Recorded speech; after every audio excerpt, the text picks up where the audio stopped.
Hello, and welcome to Ending Physician Overwhelm. I'm your host, Dr. Megan Mello.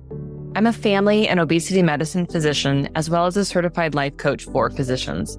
In this podcast, we talk about how the learned habits of people-pleasing, perfectionism, and a lack of boundaries show up in our lives and how they contribute to burnout, exhaustion, and overwhelm.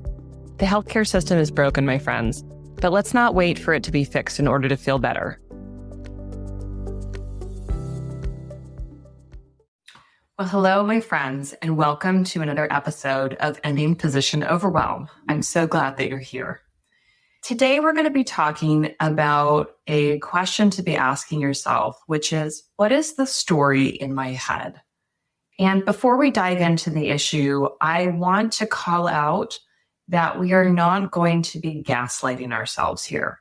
Most of us have experienced plenty of gaslighting in our lives in general and in medicine. And it would be really easy for us to use this question against ourselves. So, for example, I talk to lots of physicians who are in pretty difficult work circumstances. They're being asked to work very long hours on call with very little backup, very little support, expected to be, highly productive with having very little break time, either at work or in between shifts.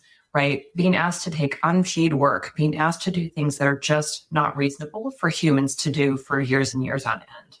We are not going to use this work to tell ourselves that that is okay. We are not meant to work 72 hours straight without sleep.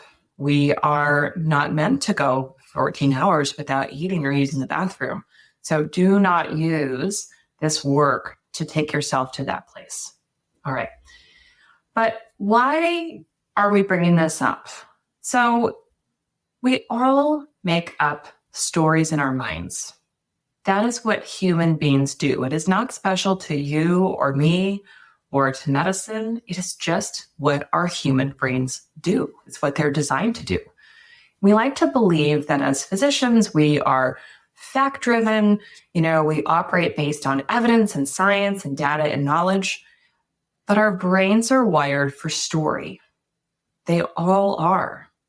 We are meant to connect pieces of factual information with emotional overlay and use it to interpret events that are going on now or in the future. That is what the human brain does, and it does it in various ways, right? We learn to connect sounds or things that we observe with an emotion. For example, if you hear a rustling in the bushes and you see a snake, you feel fear. The next time that you hear a rustling in the bushes, your brain will tell you, oh God, there might be a snake and that's dangerous, right? You will feel fear, even if it was just, a bird, a bunny, the wind.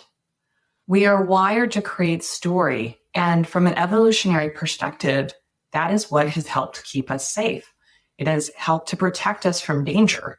It has also helped to keep us alive, right? We learn the experience that, if this food tastes good, I need to eat food in order to survive. Okay, let's take it out of the modern food environment where we're over surrounded by food. But thinking about, in our hunter-gatherer days, we needed to eat food. And so we got a dopamine hit when we found a berry bush, right? We got a cue to eat more of that food because that would help to keep us alive, right?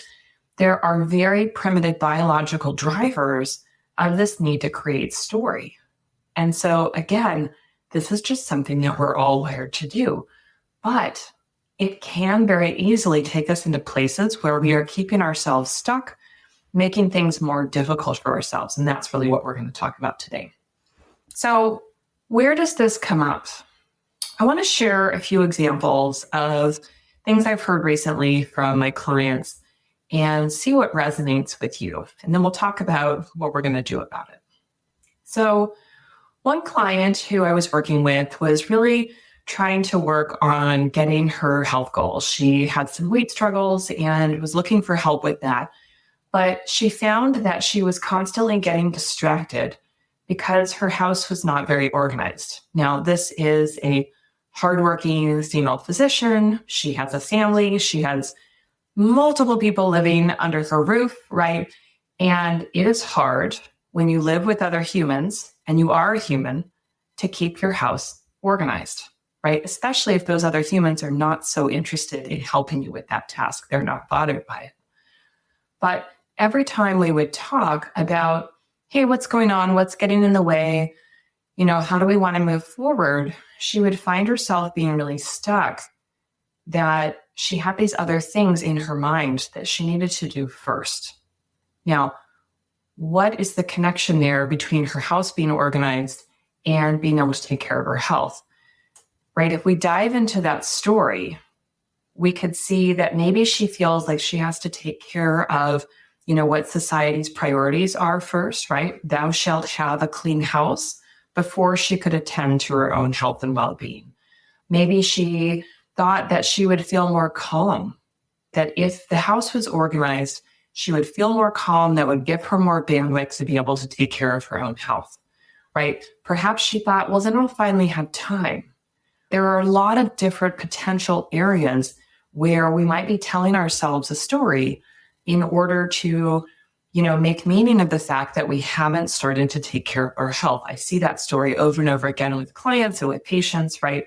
We have a lot of conditions in place that must be met before we are able to attend to our health, especially if we're in a caregiver role. What happens there in that particular instance, though, is that often we have a story about an unachievable goal, right? We can organize the house, but that's not the real task. It's not just deciding where everything goes, right? It's keeping it that way, which again, if you live with other humans and you are human yourself, is a challenge, right? And so it's not that it's a completion task, right? It's, perhaps finding a system. I don't know. It depends on how much you care about having a tidy house. But when the thing that you want is tied to something that is not a check the box and it's done sort of task, you can see how you will never get to that thing that really is keeping you from meeting your health goals, right? You will always be able to say, well, it's not done, it's not organized, I don't feel these ways, and therefore I cannot make progress on these other areas of my life that are important to me. Sometimes we have stories about things connected to our work. When people are coming to me and they're really exploring new job options, they might, have a job opportunity in front of them or be looking for new physician opportunities. And often that is coming from a place of leaving a current position, right? Leaving some kind of current work situation, which is usually fairly untenable. I shouldn't say fairly, it's untenable, right? It's unsustainable for what they need. When that's going on, because the person is in a situation where they are currently miserable and currently feeling stuck, they often have story in their heads about needing to pick the perfect situation so that they will not be in this place again. You can see the connection here between a current and past experience and projecting things onto the future. We think, I'm so stuck and unhappy and miserable in this position that I need to find the perfect opportunity that is somewhere else so that I will never be in this position again. Part of the work there, I would argue, is deciding how we are going to approach a job differently. Now, of course, with a job where you're being employed by somebody else, there are conditions that you have to meet. But again, we also have a lot of story about how we do the job, about how we get our work done, about, what is the work. If you have story that your notes need to be these long, beautiful essays with complete sentences and no typos, and, they just need to be these well thought out stories that someone would publish somewhere, you're going to struggle to get your notes done. And it doesn't matter where that next job is. That's going to be something that you bring with you. No one job is going to make your life perfect. And that is true whether you're seeking an employed position or whether you are creating your own practice or going out into some kind of new venture, right? You have to get real on the stories that you're telling yourself right now in your current position with the things that you control before you take that into a new job. But Also, because we've had that experience of feeling very stuck and feeling like things can't improve in this current situation, we also can struggle with thinking that we have to find a perfect situation so that we will avoid all of that in the future. The generation of physicians who came before me, the pre-millennial physicians, often had careers where they stayed in one place for a very long time. I can think of lots of physicians who were my teachers who were at their institution their whole career, and that was very normal. People just picked a job, they stayed put. That has become less and less of a trend. I'm not going to say that it doesn't exist at all, because of course it does. But this idea that we can have this and should have this perfect job where we stay for 20 or 30 years in a career, to a large extent, doesn't exist anymore. The field of medicine, the way that clinical practices have shifted and evolved, the way hospitals have bought up clinics, the way private equity is coming in, the emergence of direct primary and specialty care, things are shifting. So we don't have to pick a job, right? We can stop telling ourselves the story that we need something that's perfect for the rest of our career when we really don't know what we'll need 10 years from now. We can decide, it's enough right now for me to pick what is important to me right now. Let go of that story, right? That I need to pick the perfect thing for forever, and decide I'm going to pick something that's working for me right now, and I'm going to try it on. So another place where we get locked into story. We might also have some stories that I kind of touched on before about how we do our work, right? If I could just get my notes done, if I just had more help, if patients just stopped asking me for all the things. There are a lot of opportunities that we are thinking, I have to do things in this way. And we have the opportunity to stop and say, is that true? Do I have to do things this way? Maybe I've always written these long, beautiful notes, and it's really slowing me down. It's keeping me from moving on. It's keeping me working for several hours every night after work, after the kids are in bed. If I don't want to do that anymore, then I'm going to need to let go of the story that this is the only way for me to get my notes done. And I'm going to need to decide that that is not the case, right? No one is actually telling me you have to write publishable, publish worthy, beautiful, elaborate notes. No, you need to include the facts. You want to include, pertinent details of the history and your exam, your clinical decision-making. You want to make it good enough that you can bill for the work that you've done, right? That you can bill adequately for the work that you've done, and not the story about how much or how little it's worth. No, what are the actual decisions? If you are in the primary care world, right? 2 stable chronic diseases that you've addressed in a single visit is a 99214 for an established patient, right? It doesn't matter if it's anxiety and depression or blood pressure that's doing well. And I don't know, pick some and depression, right? We'll just pick on depression today. Those 2 things together are a 99214. As you have 2 stable chronic conditions, even if you don't change anything. Code for the work that you're doing. Let go of the story that your work and your value is not enough because you didn't do anything. Lots of tangents today. Bear with me. Let's transition. I hope you can see with those examples, there are lots of places where stories creep up in our minds. And again, there's nothing wrong with us that we're doing that. That is just how human brains are wired. We are designed to create story, and we do it all of the time, even as much as we think we are rational, fact-based creatures. So what do we do? What I'd like to invite you to do is a fairly straightforward, simple practice. And you can decide to do this anywhere that you feel constantly stuck or struggling, or you just find yourself spinning about something. The first step is simply to do a brain dump and just write it out. Write it out, on paper. You can certainly do it on your computer, although handwriting has some merits to it in terms of brain and memory and executive function. Get the story out of your head. Write down everything that's kind of swirling through as you think about this problem, including thoughts that you might label as silly, like, it's so stupid to write that down. Write it down anyway. Once you've written it down, then start to go through and label sentences. Fact, story. fact, story, because you will see that there are some things that are observable facts, right? The patient's appointment was at 10 a.m. The patient was checked in at 10:15. The appointment is 20 minutes. Those are all facts, right? We could see them if we were, in our electronic medical record, right? We can see those details, right? We could all agree that that was, the story. That was the fact. But the story might be, this patient's trying to ruin my day. I can't believe they did this again.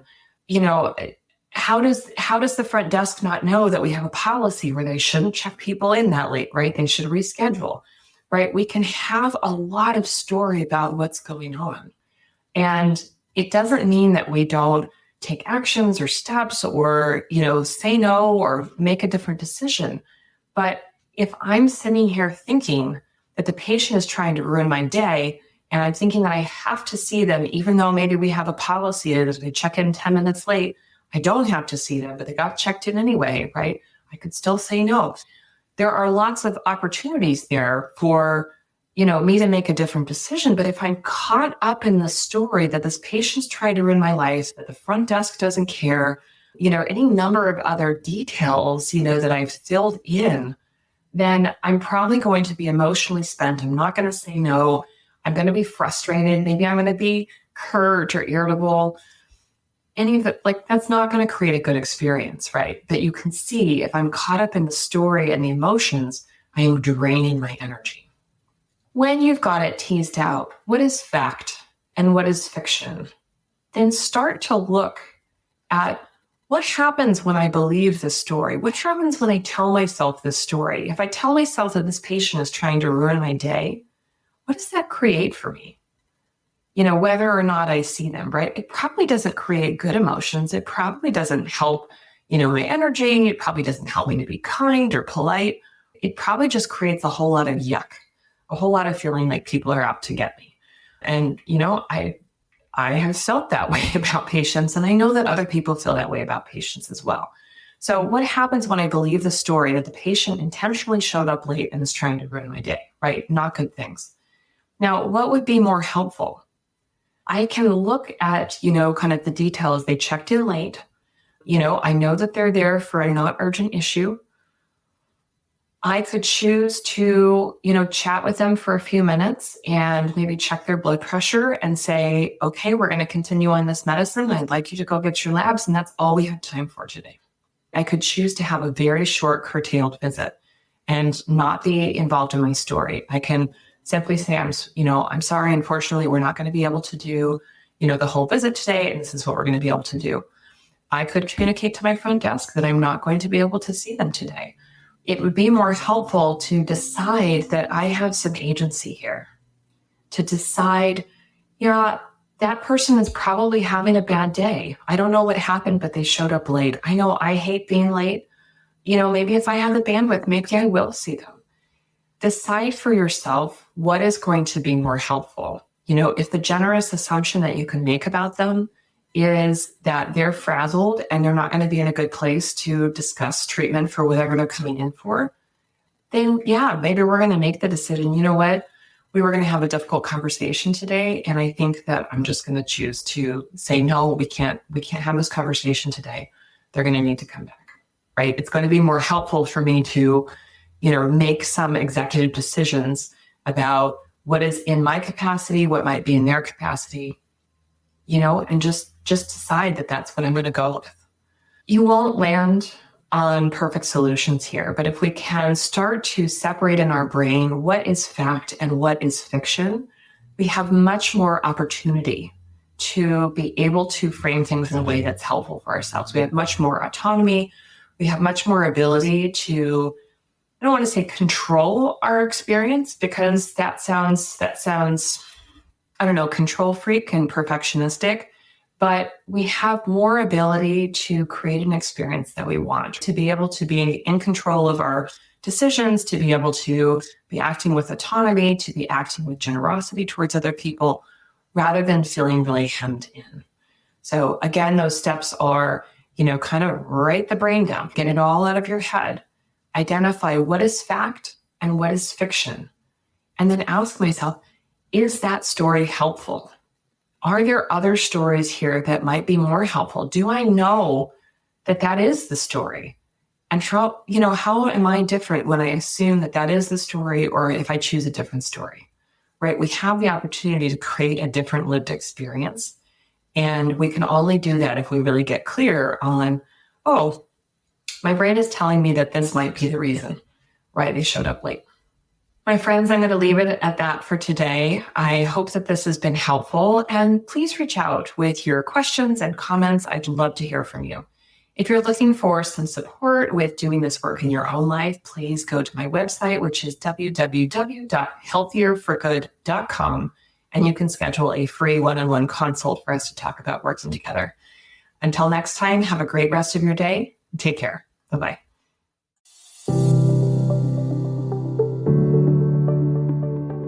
Well, that's our show for today. Thank you as always for listening. To learn more about my coaching programs, head to www.healthierforgood.com. And if you love this podcast, please drop us a review on iTunes or support the show by clicking the link in the show notes. Until next time, take care.